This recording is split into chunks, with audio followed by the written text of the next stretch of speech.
এবার এখানে দিয়ে দিচ্ছি একটু জিরে গুঁড়ো, একটু ধনে গুঁড়ো। এরপর এই ডালিয়াটা কিন্তু হয়ে গেছে। এই যে এবার আমি ছকটা দিয়ে দেবো এর ভিতর।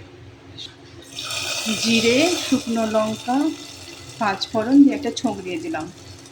এবার ভালো করে নেড়ে ডালিয়াটা নামিয়ে দেবো। আলুগুলো ভেজে নেব। এরপর আমি আলুগুলো ভেজে নেব। দিয়ে দিই, আলুটা দিয়ে দেবো।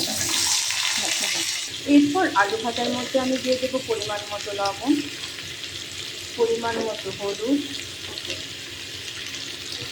তারপর লাল লাল করে আলু ভাজাগুলো ভেজে নেব। যেহেতু আমি নিরামিষের খুন্তিটা বের করিনি, তাই আজকে এই চামচের সাহায্যে হালকা হালকাভাবে আলুটাকে আমি ভাজবো।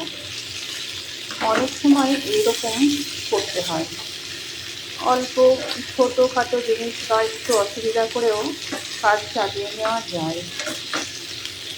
আলু ভাজাগুলো লাল লাল করে হবে ভাজা, তখন নামাবো। একটু অল্প আছে, আঁচটাকে কমিয়ে দিয়ে আলু ভাজাটা ভাজতে দেবো।